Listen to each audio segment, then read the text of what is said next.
666 The mark of America, seat of the beast. Section 1 The corruption of man. Giving science the due respect it demands from rational thinkers, let's assume that the human race has evolved into a typical species in the animal kingdom. How then, through this supposed evolutionary process, did our species evolve so dramatically different than any other species in the natural world and become atypical?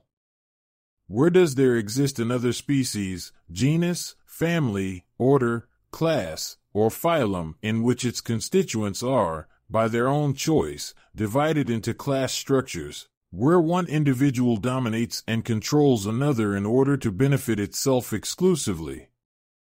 Outside the human species, where does there exist another animal group that consciously sees its other members as lower class, middle class, or upper class?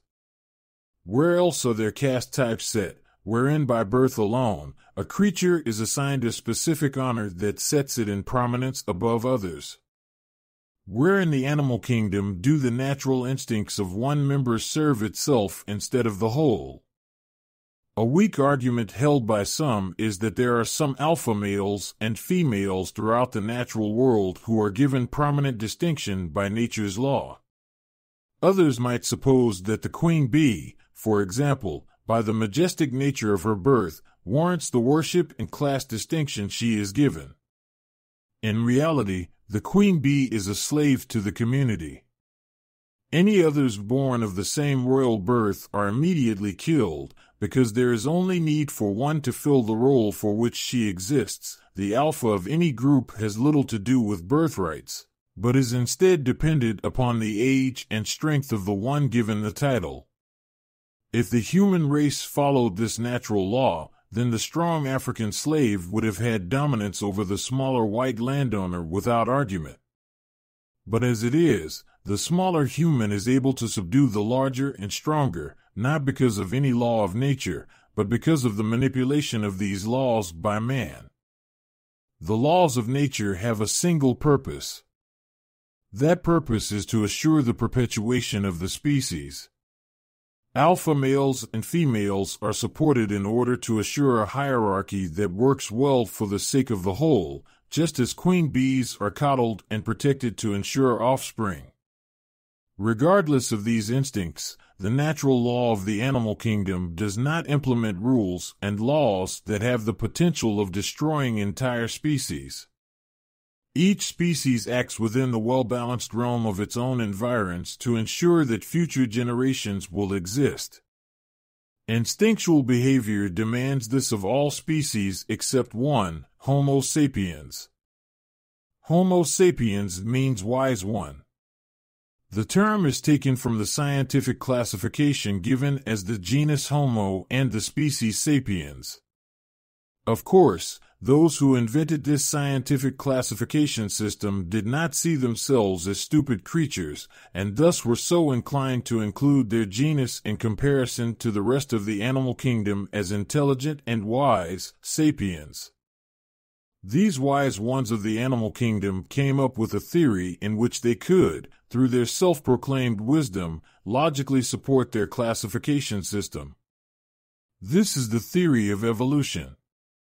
Its premise is based on what is termed natural selection, which again, as they suppose, is wise because they thought of it.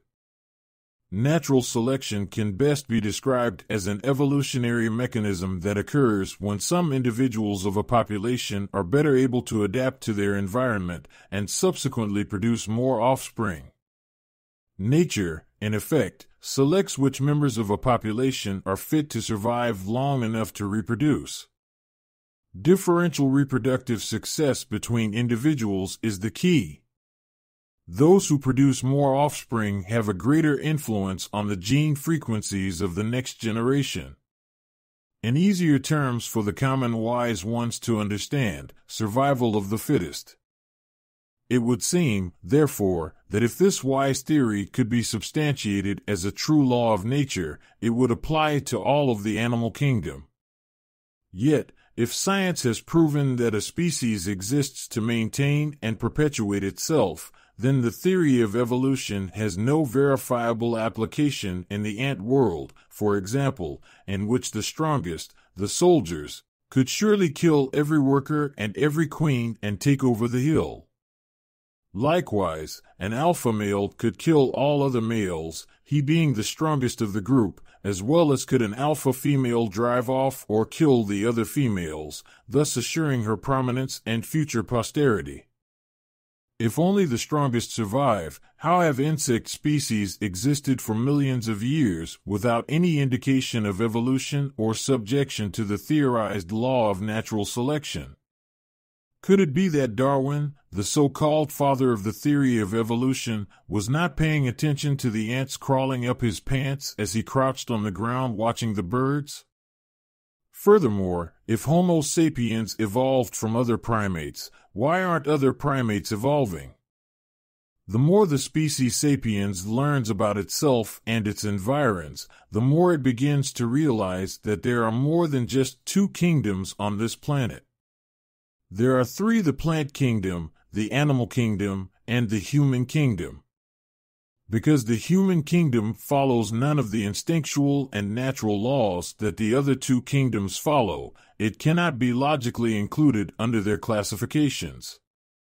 The plant kingdom cannot survive without the animal kingdom, and the animal kingdom cannot survive without the plant kingdom, but both can do rather well without the human kingdom. In fact, because of the human kingdom, the plant and animal kingdoms are being destroyed, not by natural law, but by wise human law. The laws of nature create a balance and order, some refer to as a symbiotic state, that perfectly sustain the perpetuation of the creatures for which these laws exist. The lion eats no more than that which satisfies its hunger. When its hunger is satisfied, it does not kill unless it feels its life is threatened.